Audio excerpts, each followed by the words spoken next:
What's going on, everybody? Good morning. Welcome to the Lineup Review Show presented by PrizePicks. I'm Eric Lindquist, excited to be talking a little bit of the NFL slate from yesterday. Looking forward to a little bit of Super Bowl. We have contests posted across the industry already. We're going to look back at some showdowns from earlier this season. I think from probably 2 weeks ago, we'll look at some Rams stuff. That should be a little bit more applicable, but I've got just the guy to do it. And no, it's not Adam Scherr. You know, he's snowed in New York, living his life, doing whatever. I don't really know, but I'm excited because I get my boy Laufey. That's Laufey_D on the Twitters. I've never gotten to do this, host a show with my dude over here. How you doing? Good, man. I did this show like 3 years running and I miss it. It's a lot of fun. And I actually think it always helped me. I kind of miss doing it because it's easy to just overlook this type of stuff when you're already focusing on the next week. So I missed this. Unfortunately, it's the game we're reviewing a week with the Super Bowl coming up. So there's not much you can do for me now going forward. But dude, you're right. Super Bowl lineup or salaries are already posted. Yesterday was absurd. I just can't wait to get to the winner of the 300K conference special because it was the most egregious thing I've ever seen. Yeah, the Millie Maker lineup. So just kind of looking at this for a quick second, Samaje Perine, Joe Mixon ended up in the winning lineup for that. I think everything else was kind of routine. I would say you had that 1% of differentiation for the Millie. But then, as you said, let's drop some acid here. I've never dropped acid in my life, but that is basically, try it. This is it in lineup for, I should try it. Why not? Joshua Tree. It's out like there. Some ayahuasca. Maybe do ayahuasca instead. I don't even know what ayahuasca is. It sounds made up. DMT. No. Do some I'm just saying you might have a spiritual awakening. I could use that. I'm a new dog dad. I'm a new dog dad. What'd you get? We got a Burmese mountain dog. Ooh. They're awesome dogs, man. The best. This thing is as cute as it gets. So when he shits on the carpet, I don't care nearly as much, but I care a little bit. Yeah. If they keep doing it, it's a problem. That's the thing. Yeah, I just need more than like 2-3 hours of sleep. It's like having a newborn. I don't know how you have a dog and a newborn. I have like a whole new respect for such things. Is this the first dog you've had to take care of? Very first on our own. I mean, is it a puppy? It's a puppy. He's 10 Okay, weeks. so puppies suck, right? Like, no, they suck. When we had Shelby, she's a pit. She's sleeping right behind me right now.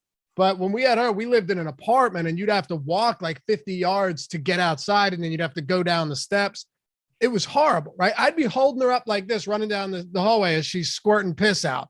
And it wasn't fun. But looking back, she's so easy now. All you have to do is give her a walk, right? You feed her, play with her a little bit. She's super easy. She's 5. Oh, I always thought that was tough. But yeah, and anybody that has kids, I'm sure you'll know soon enough, man. It sucks a lot worse having a newborn, man. I'd have 17 puppies before I do that again. Oh man. Well, something to look forward to for Eric Lindquist. Oh yeah. Excited for that. Guys, smash that like button, the subscribe button, the notification bell. Everything goes a long way for us here at Awesemo. We're making the surge for what? Laufey's over there. He wants 80,000. He wants 90,000. He wants 100,000 here in short order. We'll get there sooner than later. I think we will. But we got Jordan Klein behind the virtual glass. He's manning the ship here for us, helping us break everything down here for some of the reviews. Let's get to it. We're going to be looking here at the conference special, 100K to first, a little bit smaller field than, the Millie Maker. We've got 17,647 entries. And I think we can just jump right to it. If you didn't have Cooper Kupp yesterday, best of luck to you. It was nice for me. I found a way to play 100% Cooper Kupp on FanDuel and lose money. So that is kind of mind-blowing. The guy outperformed every single person on this slate by 14.5 DraftKings points. Travis Kelce second at 25.5. I mean, how many superlatives can you use, Lofty, to describe Cooper Kupp's ability? There aren't enough superlatives to describe his ability. And people keep asking why he goes uncovered. It's because he's a tactician. It's the same thing as there's a video on Devontae Adams out there. If you haven't watched it yet, don't do it now. Wait till after the show. But it's him explaining his route running, right? Like, and how he's different and what makes him different. It's special. They're special. They're just highly intelligent players, highly intelligent route runners. Cooper Kupp is one of those guys. He's not the most athletic player in the world, right? Like, we all know that. He's just extraordinarily talented at finding holes in the field and getting open. And he does it everywhere as well. Like, he can do it in the end zone. He can do it in the middle of the field, in the red zone. Like, did you see that? Did you see the route he ran on that touchdown, splitting defenders, and somehow he's open in the corner of the end zone? Perfect dime by Stafford, but still. It was incredible. He drew the safety. He kind of froze him by cutting left, did like the little shimmy step, cut out to the right. And there's nothing you can do. There's not a single thing that you can do in that kind of a situation. And, if they have Odell playing at the kind of level that Odell's playing at here too, you can't exactly sell out to Cooper Kupp. You can't do it. And that creates all kinds of problems for a defense. We saw that with the 49ers yesterday. You're going to have to see that with every team going forward, period, especially if Matt Stafford. I mean, that's kind of the Matt Stafford that you were kind of expecting from early season form. He's kind of back now, isn't he? Are you willing to come to terms with the notion that maybe Odell Beckham can still play and Baker Mayfield may have been the culprit out there in Cleveland, Eric? I definitely do. I definitely did that way. For those who don't know, on Wednesdays, I go at Matt Gajewski's neck about Odell Beckham on the We had a fun daily. season doing all of that. It was really fun. It made for great content. That's what I'm here for. So Matt Gajewski, I think I never questioned his talent. I questioned his situation and his desire to play him at 4,600 on a Browns offense that had no ability to get him the football. I changed my tune very, very quickly after just seeing him get involved. I know it was one pass. It was the first play of his first time suiting up with the Rams. And I'm like, oh, there's going to be something here. And it didn't come to fruition for a couple of weeks, but hopefully everybody got on board because, in the absence of Robert Woods, Odell Beckham has been, no doubt, the number 2 here. They play 83% of the time with 11 personnel, and he is just on the field a bunch. He is going to be a monster, especially, he's not under contract for another year, right? He's a free agent at the end of this year. Yeah. And he just made a lot of extra. I think he made like 500,000 every game they advanced, and they get to the Super Bowl and it's another 5. I think he's made a couple million just in the postseason, which is kind of cool since he's taking his salary in Bitcoin. It's a bit down from where it would have been. That's an oops, actually. I didn't even think about that. It's not. I mean, do you invest in Bitcoin or in crypto? Yeah. Okay. So if you've been doing it long enough, I got into it like 2017, right? Not super early, but earlier. The panic that set in when I initially realized, holy shit, like we just saw a 30% dip by the time I went to bed and woke up. Now you kind of just take it in stride. Like I'll look, but I don't panic anymore. So it is what it is. It'll be back, right? He'll be okay. Totally. Well, the swings are just more volatile than they are in anything else you're going to be investing in, like in a normal sense. So it's going to be the way that it is for a while. And I'm not sure that it ever changes from this sort of volatility, but I will say I don't see it stopping growth anytime soon. But I bet he wishes he took that contract like a week ago, because then he'd be sitting a lot prettier. But it is what it is. Well, I was going to say, does it pay him out at the moment of what Bitcoin is, or is it like locked in at a certain price that's what it's going to be for his salary? No, if you make a Bitcoin transfer, right, it's whatever it's worth, I would assume, at the time of the transfer. Yeah. That's what I would assume too. But these are the finer points. This is what you learn on the lineup review show. Is I just want to know how he's getting paid out and such things. Who was the Carolina Panthers guy that also wanted to get paid out? Kuechly? Was it Kuechly? Kuechly. I think it was Kuechly. And then the Seattle player as well. Yep. And the Detroit player. There's a bunch of them. Yeah. I think Sue did it as well. Sue did too. Yep. Yeah. It's pretty cool. But Cooper Kupp, very good at football. We're not breaking any news here. Travis Kelce, 25.5 fantasy points here as well, 48.3% ownership. Both of those guys were very, very popular. I sided a little bit more with the Kittle side, but not I had a crazy amount of Travis Kelce as well. I was running a lot of 2 tight ends. I didn't really feel confident enough about 2 running backs ending up optimal. I took a lot of shots on pass catchers, especially on FanDuel, where I was kind of targeting for some touchdowns. Thought that would kind of be the route. I didn't really know how to identify the Kansas City backfield, the Rams backfield. I had some issues with. Cam Akers did get dinged up and maybe bailed me out a little bit, but Travis Kelce, no doubt about it. He performed the way that you would expect him to. And Kansas City, pretty surprising to see them go out the way that they did there in that second half. Sorry, I was trying to bet the Sixers before it went off the board. Joel Embiid resting, right? Yeah, I got it. I knew what you were doing. I had a feeling I knew what you were doing. I got it. But I was trying to bet the Grizzlies, not the Sixers. Right. I knew what you were doing. The Greg Ehrenberg special, because I've done so many shows with him where he just tunes out and I'm like, oh, Joel Embiid is resting. You got to do it, man. Yep. You got to. The books are a lot quicker now, though, at getting them off. A couple of years ago, you'd have a good minute and a half of leeway to just jump in on that. But you got it in. Yeah, got it. Right at the buzzer. But yeah, the George Kittle thing. I mean, it's so frustrating because I watch a guy like Kittle and just, how talented he is. And you know that if he was getting targeted frequently, he'd just be producing absurd numbers every single week. And it hasn't been the case. I wish that we were getting these big Kittle. What did he finish with yesterday? 10.7 on DraftKings, thanks to a touchdown. But aside from that, 2 for 27, man, it's been rough. It's Travis Kelce's gone now. So when you look at the Super Bowl, and here's what I don't understand. I don't want to look forward too much because we're going to have just a crazy amount of Super Bowl content, but Higbee has 2 weeks to improve. Right. Mm-hmm. And if he doesn't, that means Kendall Blanton, they priced him up $4,600 in the utility spot. He's the same price as Tyler Higbee. So gonna be fun to find some value there. He has a knee injury, so I don't know, but yeah. And CJ Usama, let's not forget about that, right? Mm-hmm. So both of the starting tight ends could both be out. Well, Usama's gonna be out, right? He's done. Mm-hmm. He's done. Yeah.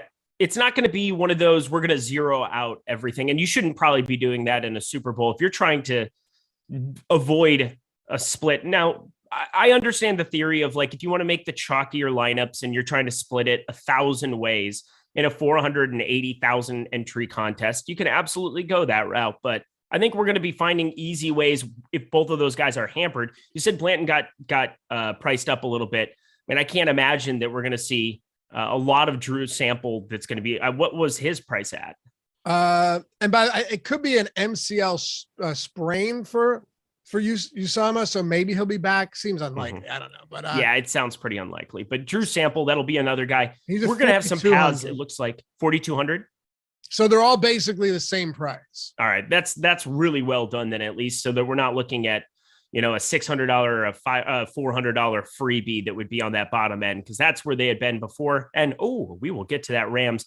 Blanton confirmed a thing the last 2 weeks, which is just unbelievable to say here, but quarterback was very, very flat at the top end. Obviously, Jimmy Garoppolo had a path towards the end of that game to maybe end up optimal. Didn't come to fruition, but Stafford, Mahomes, and Burrow all finished within 3 fantasy points of each other. A little bit different than these massive outlier performances we've had from Mahomes and Allen throughout the playoffs here. What do you really think about the quarterback play here? And what are you looking forward to in the Super Bowl out of Burrow and Stafford?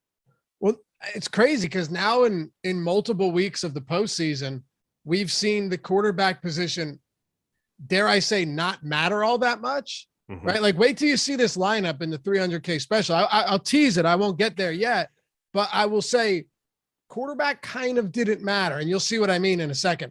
But if you remember in the wild card round, we had, what was it, one day where every quarterback was just pedestrian at best.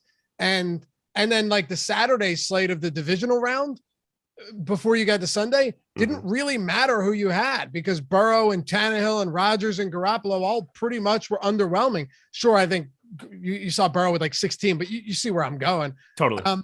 And then again yesterday, Burrow had 21, Mahomes looked like he was about to break the slate and then threw for 55 yards in the second half. Yeah, our friend Chris Spags posted a nice screenshot, and it was something that I took advantage of too. I know that he's doing a lot of different analytics for a different company out in the world. We all wish him the best. We love that guy. But looking at the board for sports betting, like Patrick Mahomes was plus money at a lot of spots for over on 2.5 touchdowns, and he hit it in a quarter and a half. Like it was done. Like that prop was one of the easier props that you could have taken advantage of yesterday. And then it looked like a different human being out there in the second half.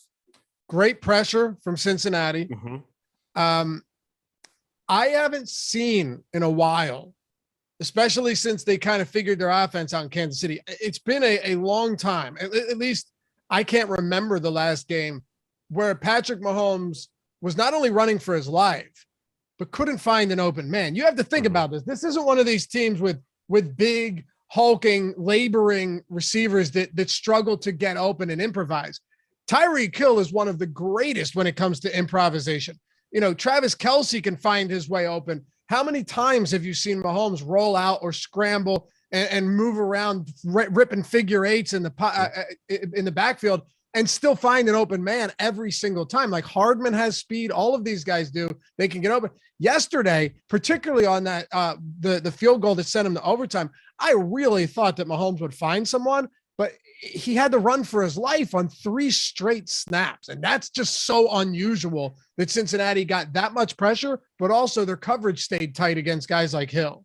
Yeah, well, I think the last time that we saw it was the Super Bowl last year where they had a broken down offensive line, didn't really have the opportunity to do anything. They did a lot of adjustments in the offseason to patch that offensive line together. I mean, Cincinnati, I think, got a lot of attention just because Joe Burrow had the major injury over last season where they were surprised that they didn't go with a first rounder. Jamar Chase looks pretty good in hindsight for the guy that you're taking there in that first round. But it was the Chiefs that really put together an offensive line that patched together a lot of the holes with that offense and didn't really come to fruition early. A lot of weird drops and turnovers and things in the early stages for Kansas City, but they got their rhythm towards the second half of the season.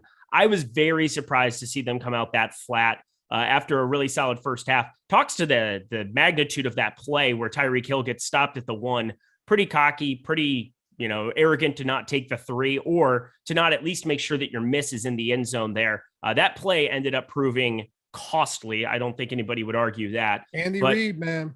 Andy Reid. The best and the worst of times. He's a tale of two dudes for sure. Deebo Samuel, obviously 19.8. A lot of really solid fantasy producers up here, but we got to pinpoint the one guy, and this will be the last part of this segment before we really get down to breaking down the winning lineup, some of the exposures from our top guys, that being Alex Baker, Rinpack, Ship My Money, Adam Scher. So looking forward to talking those lineups. But if you didn't have Samaje Perine mattered. He was extremely important in order to try to win tournaments.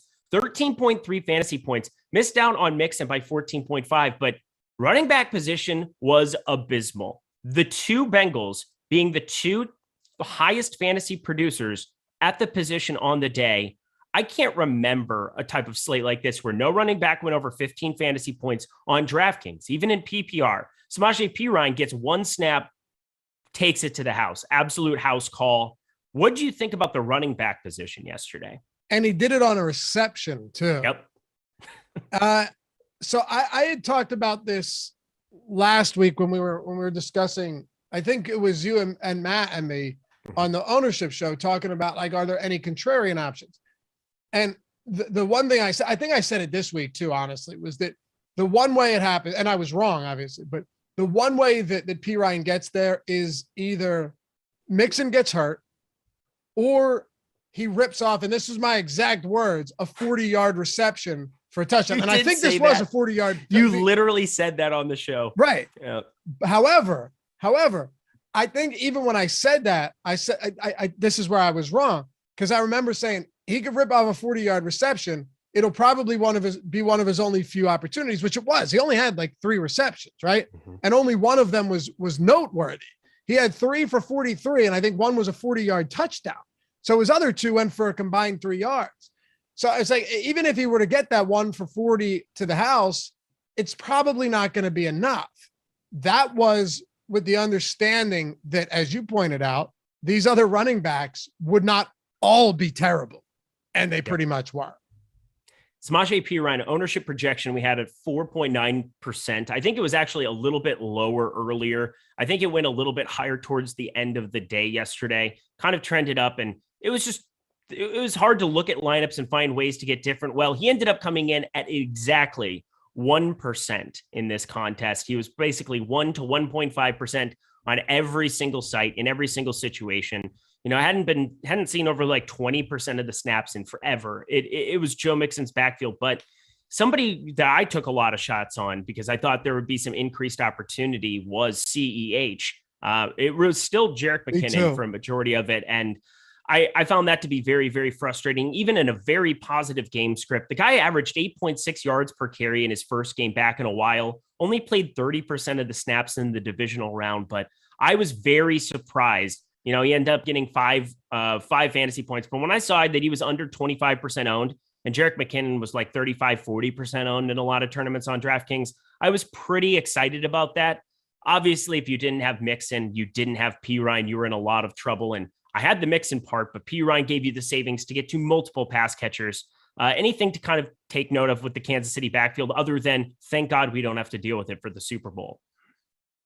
I still think it was the right decision. And maybe that's just the hill that I'll die on and be wrong because it happens often. Right. But here's the thing. It's not like McKinnon was that good either. Right. He was once again, okay. So we didn't need a huge game from Clyde Edwards-Helaire. Like if Clyde Edwards-Helaire just got into the end zone, we'd be having a different, he didn't. Right. So we're wrong. But if I'm expecting him to pull half the ownership of a guy in Jerick McKinnon who has literally had one good game this season and was a non-factor, was not part of the backfield for most of the year, it's a chance I'm willing to take. So yeah, he Edwards-Helaire averaged 6 yards per attempt again on 6 carries. He was targeted twice to McKinnon's 4. So he saw half the workload of McKinnon, and that sucks. It didn't work out. And he didn't get into the end zone. But going back on a 2-game slate, would I do it again? Sure, I would. And here's a perfect reason why. I mean, Samaje Perine just won someone $1 million. And granted, his ownership was certainly lower than Clyde Edwards-Helaire, like very, very low. But Edwards-Helaire was still getting half the ownership of McKinnon. So I didn't want to overload on Edwards-Helaire, but I definitely wanted some of them, sure.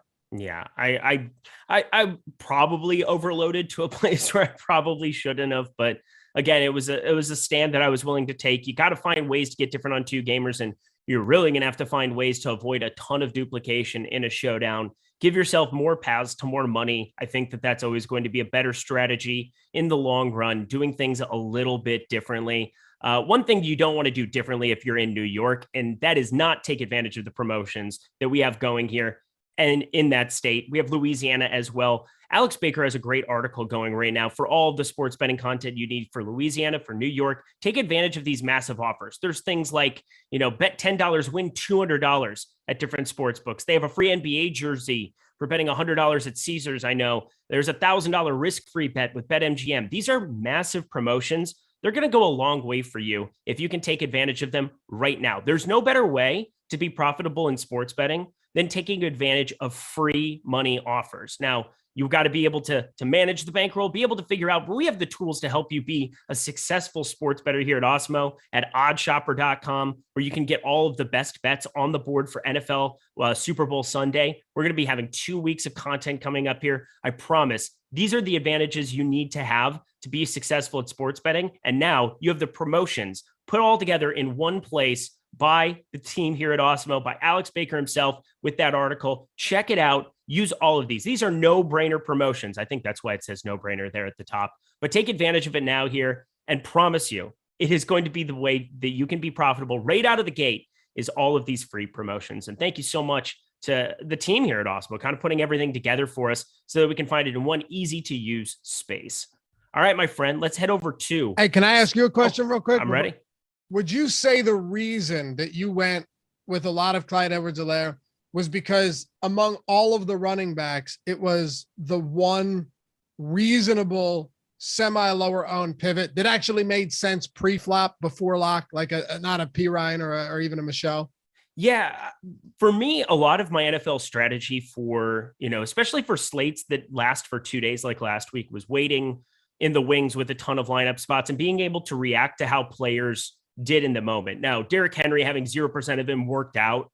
I don't know how many times it works out if you play that game 100 times, especially because he played more than I expected him to. But Clyde Edwards-Helaire in this early window of games, Cam Akers, I had more uncertainty than I think most people did about what that workload could look like. Sony Michel's been a very serviceable back. I didn't know coming off of 2 fumbles whether or not he would automatically just get absolved of his duties, but I was very high on Cooper Kupp and Matthew Stafford. I had talked about that constantly all week, and that was my favorite stack. And I was basically 3x the field on Stafford, and I had 100% of Kupp. But looking at the board, I needed to find some ways to get different and figure out some different paths. Now, it ended up being P. Ryan at 1%, but one way that I thought I could avoid a lot of duplication was just changing Jerick McKinnon at a more expensive tag to a cheaper Clyde Edwards-Helaire. And again, Clyde Edwards-Helaire, I thought could get more of the workload. And I would say that their rosterships ended up even closer than what I was expecting. 21.3% was our ownership projection we had on Helaire. He ended up just slightly more popular than that. McKinnon ended up slightly less popular than his 41.2%. So maybe if I had known what those numbers were going in, I would have been little bit higher on Jerick McKinnon and probably gotten more around the field on him there. But pre-flop, looking at nearly a 20% difference, I thought it was kind of a no-brainer. For sure. Yeah, that's what I was figuring. So totally. No, I love that. I love that point by you because it makes me feel like I'm, that I lost money with 100% Cup and it's not the end of the world. Because last night I was like, you got to be just shit. That was rough. Whatever. But guys, smash that like button here as we're going. We have Lofty D doing some analyzing for us today. That makes this a special morning. Come on now. This is too good. Always doing the Wednesday shows, always enjoy it, but excited to be kind of just hosting and talking through this with you here. Let's talk this winning lineup because I think you have some opinions on it, and it's going to be pretty fun to hear. But looking at, let's just pull up all lineups here. R. Richardson 813. So when I say that he went into the backwoods, did some acid and came out again, this is what I'm referring to. We have Joe Burrow, Eli Mitchell, Samaje Perine. We're talking a Joe Burrow single skinny stack with Samaje Perine, where Perine gets his reception house call along with 3 Rams in Cooper Kupp, Odell Beckham, Kendall Blanton, that he could have stacked up with Matthew Stafford instead and actually had some viability there, but he didn't. He played Blanton at 1%. He played Samaje Perine at 1%. He spent 49,600, which is kind of surprising. Again, he still had a massive amount of ownership in the lineup, even with 2 1%ers, but lower than most lineups were on this slate because of 2 1%ers. And the Bengals defense to round it all out. Travis Kelce played in the flex. I'm not going to have the discussion about flex and tight end. If you're just building one lineup and you already have Blanton in, I don't really care. Like, you probably aren't going to be pivoting to anybody there anyway. But, some people want to always point out, oh, he didn't have the maximum swappability there in the flex spot. But my dear God, what is there to say other than wow? It's crazy. And I think the reason that that's important is because if it's someone, even somebody hand building that's been doing it a long enough time, they're still not going to do that. Right. Mm-hmm. They're still not going to, I don't think you would, if you're hand building, even if it doesn't seem like a big deal, like you don't need the swap, you're going to optimize it just in case. Mm-hmm. Am I wrong? Yeah, no, you're not wrong. But I'm saying that if you're building one lineup, obviously all I talk about is late swap because I think it's still such a weapon, especially NBA DFS. But NFL, I think it's very, very underrated. Just getting the ability to change and react to different circumstances as you get more information. And, more information can be injuries or inactives, but generally what it is it's reacting to how your players are performing relative to how other players are performing. So as the game gets going, you're able to watch Burrow and Perine. In NBA, you're able to watch the 7 p.m. Eastern time games tip. and you're able to react to how those players are doing. If you have a guy like, Cole Anthony, who goes for 30 fantasy points in the first half, you have to make adjustments maybe at a guard position, but people don't think about that. I will say, when you're hand building one and you already have Kendall Blanton in, I don't think it's a huge deal to have 400 on the table, simply because 3,100 wasn't going to get you anything on this slate. No, right. All I'm saying is that he didn't know what he was doing, and that further kind of elucidates the point, right? Yeah, it definitely gaslights what you're saying, for sure. Yeah. And I mean, congrats. Seriously, I have no ill will towards someone that just binks like this. It's no doubt frustrating, because you go through the analysis and you're like, my God, how does this happen? But right, because you never would have come up with this lineup. I could have given you I could have had you crunch 10,000 lineups, and you still, I'm serious, you still would not get to this. 100,000, I think. 100,000. Yeah, right. There's just no way, because you have a Rams onslaught without Stafford. 3 pass catchers without the quarterback is crazy, especially on a 2-game slate. I mean, and Burrow was more expensive than Matthew Stafford. Mm-hmm. So it was kind of like, I don't know. It feels like a close my eyes and pick type of thing. I'd love to understand the thought process on this, but I'm not sure that it would bring any further clarity to you or myself. So here it is, man. 170, what was it? 172 DraftKings points? 172.1. I will say, if you pull up number 2, can we pull up Humpy 5? Humpy 5, that's just a great name. It's just fun to say. Humpy 5 finished second here in this tournament. And this lineup is just like at least rational. And it's different. Obviously, if you have Blanton in there, it's going to be more clear cut. Like all lineups here, Humpy 5. We're looking at his, where he has Stafford with Kupp, Odell, and Blanton. Blanton in the flex. You have Clyde Edwards-Helaire and Mixon. He didn't even have the right running back up top here. He had Helaire, like I did, Jerick McKinnon less so. I mean, this thing is a very rational. I am very surprised this wasn't duped. 49,800, obviously 3 pass catchers with Stafford. The Bengals defense going up against CEH and Kelsey on a 4 teams, 2-game slate. Having the Bengals defense at the cheap end made all the sense in the world to me, because it's simply one of those spots where you don't even need pick sixes or anything. You just need all of the defenses to finish within a certain range of outcomes between 3 and 8. And I thought that was pretty likely. Gives you access to different builds, just because that defense, 11%, is still part of your lineup, still part of your ownership share. It's the second lowest owned position on the entire lineup. So what do you think about this one? I had a lot of Bengals defense. I was really just hoping that, all of the defenses wouldn't put up big scores, because that happens a lot in the playoffs. This lineup looks good to me. I don't have any issues here, right? How many lineups did he only played one? He played one entry. Okay. Played one entry in this, and I guess I'm surprised it wasn't Duke, but the Kendall Blanton thing was big. Let's not overlook the fact that Kendall Blanton, had it not been for a Tyler Higbee injury, we wouldn't be seeing any of this, right? Like this only came to fruition because Higbee got hurt. Mm-hmm. And when did he go down? Do you remember exactly when he went down? It was the first half. Definitely. It was probably towards the beginning of the second quarter. I think it was, because he went around. It was after they got stacked deep in the punt. San Francisco punted it to the 1, and then it was the first running play, and he got ran over on that. Okay. So beginning of second quarter. So this lineup makes sense, because maybe Blanton gets that rogue touchdown. That's the hope. They're not playing for Higbee to get hurt. You're playing for what we saw, what was it, 3 weeks ago or so, when Blanton had that rogue touchdown. That's pretty much what you're going for here. And I get it. I have no problems with that lineup. But okay, so last week, Higbee played 97% of snaps to Blanton's 11, 100% of snaps the week before that.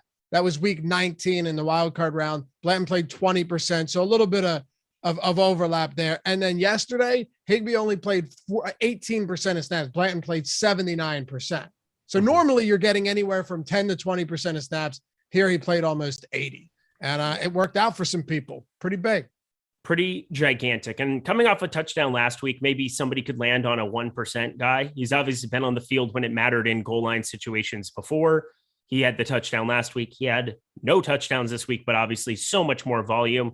Humpy 5, congratulations on the most rational winning lineup on this tournament. Totally fine lineup. So totally fine. But R. Richardson, we need to have a chat. You stack your cash, your 100K, and we'll have a chat. Real quick, no run backs on that Humpy lineup. No, just straight, which makes sense with San Francisco. I will say, if you're expecting them to be running the ball a ton, regardless of game script, Garoppolo's been struggling. I think if there was one team not to run it back with, I would agree. I think we would both agree it would be San Francisco. Yes. Yep. No doubt about it. All right. And no doubt about it, Prize Picks is somewhere you need to be playing as well. Daily Prop Contest, they're the sponsor and have been the sponsor here of this lineup review show this entire season. Laffy, Prize Picks, 2, 3, 4, or 5. You simply put those together into a lineup. You get up to 10x your entry fee. It's so nice to know that you can not have to be perfect and still win money. You can go 4 of 5 or 3 out of 5, and you can still make some money back on your entries. Whereas a traditional sports book, like out there in PA, like out there in Pennsylvania, you still have to go 5 out of 5 on any of those props. So a nice way to be kind of differentiating your portfolio in sports betting and in DFS, playing over at Prize Picks. No sharks, no optimizers, no mass entries. None of these 3 cats we're about to be talking about in a second, talking about some of their roster ships here. But also, 1 free month of Awesemo Plus Platinum when you sign up right now at Prize Picks. Simply download it at the App Store or Google Play, or go to prizepicks.com. Sign up using the promo code Awesemo. Get 1 free month of Awesemo Plus Platinum when you sign up and make a deposit with them at Prize Picks. I'm really looking forward to having some cross bets. I mean, the Sunday of the Super Bowl, we just go a little bit crazy, and it's a great kind of crazy. You can do cross sports. We've been talking about like women's European basketball. They'll have prizes, like they'll have lines posted for that. We have golf back in session. We've got MMA. We've got so much tools and content to help you be profitable in multiple sports. And you can put that knowledge to good use over at Prize Picks. Thank you so much to them for their sponsorship this entire season of this show. All right, let's talk some exposures of our guys. Our 3 guys in-house here. We've got Awesemo, we've got Rimpack, we've got Ship. Looking at Awesemo, 81.3% Cooper Kupp, highest owned player on the slate. That makes me feel smart because, Awesemo's pretty good at DFS. 70.7% Cam Akers. He was really a guy that was jumping in our tools all week long. Positive leverage to be had. He ended up even a little bit lower than we had projected at 52.2% there. 54.2% was his pre-flop ownership projection. Joe Mixon, 65.3%. If I had to guess, I had almost like the exact same type of builds. I was lower on Cam Akers, higher on CEH, but seeing Kupp, seeing Mixon, those were 2 of my big stands. Glad to see Alex did the same. Were you on board with us yesterday, Laffy? Yeah. Oh, yeah. And I wish I had a little bit more Cooper Kupp, but I'll tell you, I played a good amount on Yahoo, and it was actually really tough for the first time in a while to make lineups on Yahoo. Agreed. Did you play at all? Yeah, $40 Cooper Kupp, and then Joe Mixon $33, but he was the most expensive running back by $10. And I played a lot on Yahoo, and I thought it was going to go really well with all the Cooper Kupp, but there was still some builds. I didn't have enough Kelsey over on Yahoo yesterday. It was tough. It was tough to get to all of those guys, but dude, Cooper Kupp, there's already some, like, Prize Picks already has a prop for him, 109.5 yards for the Super Bowl. That's how good the guy is. But yeah, him and Mixon, it was kind of just, you had to. And Mixon, to be fair, really wasn't great. It's just nobody else was good. Cam Akers was a huge disappointment. And I think he only had 2 more carries than Sony Michel. Nobody else came through. Eli Mitchell, where was he?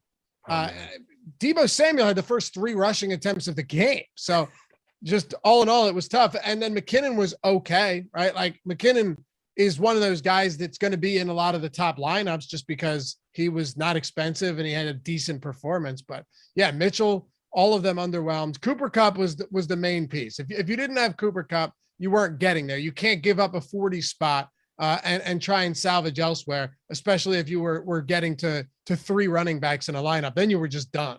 But Laufey, he didn't put over 23 fantasy points together in either of his appearances against the 49ers earlier this season. Ridiculous. Yeah, truly ridiculous thought. Who cares? It's the same people that saying, like, they were saying Jawan Jennings was a phenomenal play because he did have a good game against LA before.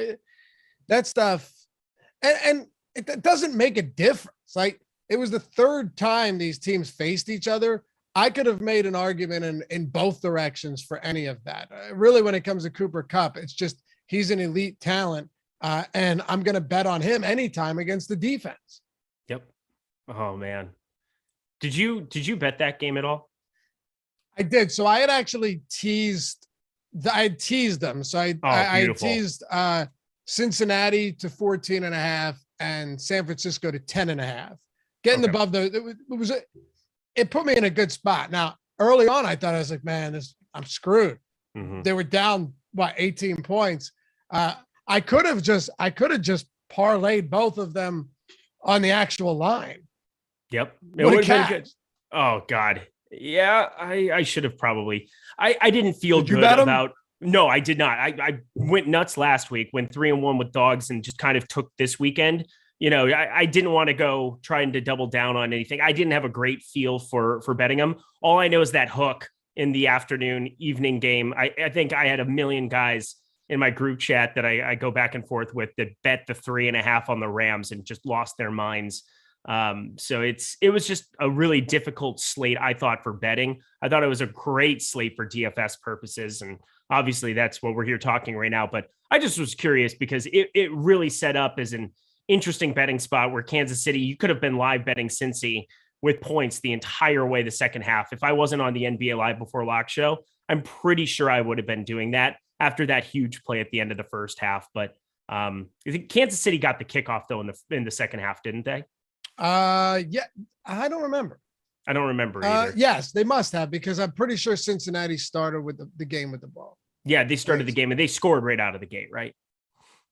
Kansas City, you mean? Cincinnati. Oh, did Kansas City score first? In the game? Yeah, in the game. 7-0? I don't know. I know at one point it was 7-3 and then 14-3, then 21-3, but I don't remember. Yeah, I'm just always trying to bet when it gets a little out of hand like that. I thought Cincy would have been a fun live betting spot here too. California, get your shit together. Holy cow. Yeah, I'm looking at Awesemo. I love his lineups. Rinpack, my dude. He always makes for our favorite follow here on the program. There's times, Laufey, where the man will play 100% of a dude on an 11-game slate, and it's just glorious. He does have conviction. I will say, not a lot of conviction here this time around, but that's all right because, you know, it's a guy that's making 150 lineups. He found some little pieces of differentiation at the bottom, played like 2% Kyle Juszczyk, 2% of Samaje Perine. He was the only one of these three that got to any shares of Perine. And, you know, if you were chalkier and you landed on like a Stafford Cup type build, you had shots with Perine to move up a board a little bit, but not really anybody that he took a large stand. You don't see any bright green. You don't see any bright red other than CJ Uzoma. He was underweight by about 11-12%, but that's not crazy. Looks like just his highest portion. He really went towards Cincinnati, Mixon, Higgins, Chase. Kind of surprising then to see that, you know, I don't see what his ownership was on Joe Burrow here. Where is Burrow? How much Burrow did he have? I was looking for that. I didn't see it. See, that's surprising to see 3 Kansas City skill players. And then Burrow is down here. Okay, so he was basically at the field 28%. Surprising to be, you know, overweight to 4 Cincinnati skill players and then be underweight on the quarterback. So maybe that's one thing, but otherwise, you know, it's a slate, a 2-gamer. Makes some sense if you want to be flat in some spots, but I'd probably get a little bit more aggressive. I will have that discussion with a top 10 player and let him know my feelings about that. I probably won't do that. Let's be serious. Ship my money here. 93.3% Patrick Mahomes. He had to feel pretty good after the first half, and then he was in his hotel room crying in the second half, probably. He DM'd me that he had a ton of Pringle, and he just hates that guy because it never works out for him. So I think he had like 50% Pringle. He did. He had 54.7% Pringle, 29.1% ownership on that guy. I loved Pringle. I thought he was a really good play. He's been the bona fide number 2 there, but Hardman just finding new and unique ways to screw over everybody at times. He did get that touchdown catch as well earlier. No, he ended up not getting that touchdown. Hardman had a touchdown. Yeah, he had that little touchdown. He had the running play last week, and he had the touchdown this week.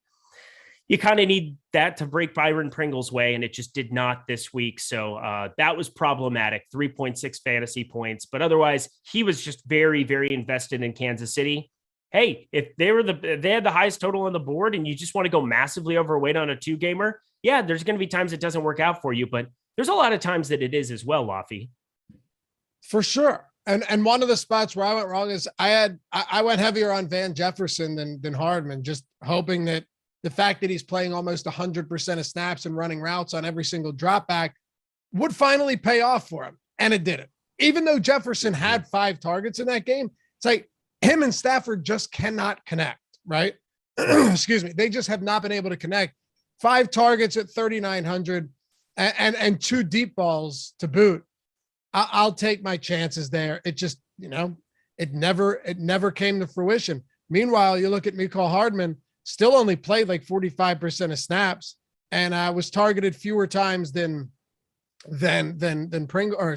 Jefferson was, but he ended up getting that touchdown, and that was all the difference there. So Hardman was not by any stretch a bad play, but with those value options, sometimes when they pop off like that, as Hardman did, it's going to be hard to overcome. Although he wasn't in the winning lineup, but that's because the guy had Blanton. Right. He went Blanton, and there were paths where you could have ended up on 3 of the studs. I mean, Odell Beckham outperformed him. Cooper Kupp outperformed him. So you had 2 Rams skill players along with Stafford on the top end. And then T. Higgins, people had Samuel. And if you played Blanton, it gave you so many savings, like 2,700 there, tight end. Gave you that ability. You still needed to have Kelsey more than likely. So you needed to have the 2 tight end combination. You had the second most fantasy points on the slate, but if you landed on Blanton, you probably had access to get up to the combination of Kupp and Beckham. Whereas, anybody who played just Kelsey did not. Well, if you look at the 3rd place lineup, 1st and 2nd had Blanton, 3rd place had Hardman. So it makes sense. And it also had Beckham and Kupp and Kelsey in there as well. Wildly different roster constructions for top 3 lineups. Would you agree with that too? I mean, I haven't seen it's just wildly different. And quarterbacks, you could have mixed and matched. You needed to land on Odell Beckham and Cooper Kupp. And so more than likely Matthew Stafford around the industry was the guy, but you still had opportunities for, if you stacked up Mahomes with Jerick McKinnon, Hardman, Kelsey, and you kind of avoided the Hill, not landmine, because I mean, he definitely played serviceable, but definitely couldn't have been a winner because of the salary you needed to get to other guys, specifically Cooper Kupp. But definitely a unique slate in terms of where you could have landed on certain guys. You just needed to find either a path to P. Ryan or Blanton, which is so weird to say out loud. It's funny. In baseball, we talk like a 5-3-1. This was, 5-2-1 or 4, whatever it is. This was the 3rd place lineup. It's a very good lineup. 5-3-1 Rams. Grant, I'm not talking. I'm just shooting the shit here with you. But no, 5 Rams, 3 Chiefs, 1 Cincinnati. So it was just a ton of Rams, a lot of Chiefs, and that was it. Yeah, that was it.